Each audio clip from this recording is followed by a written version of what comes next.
আজগড়ায় ধানের শীষের পক্ষে ঘরে ঘরে গণসংযোগে ব্যস্ত বিএনপি ও সহযোগী সংগঠনের নেতাকর্মীরা।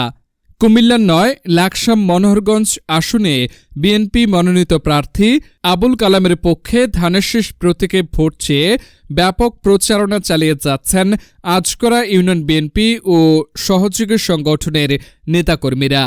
প্রতিদিনের ধারাবাহিক কর্মসূচির অংশ হিসেবে আজ বৃহস্পতিবার সকালে আজগড়া ইউনিয়নের বড়বাম গ্রামে ঘুরে ঘুরে গিয়ে ভোটারদের সঙ্গে মতবিনিময় করেন এবং ধানের শীষে ভোট প্রার্থনা করেন তারা।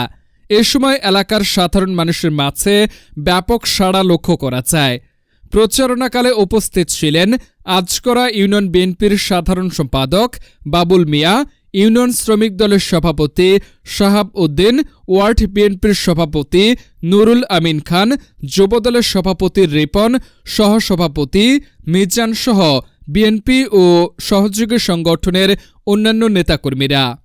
নেতৃবৃন্দ বলেন, জনগণের ভোটাধিকার ফিরিয়ে আনতে এবং উন্নয়ন ও গণতন্ত্রের পক্ষে ধানের শীষের বিজয়ের কোনো বিকল্প নেই। তারা আশা প্রকাশ করেন, আসন্ন নির্বাচনে বড়বামবাসী বিপুল ভোটে ধানের শীষকে বিজয়ী করবে।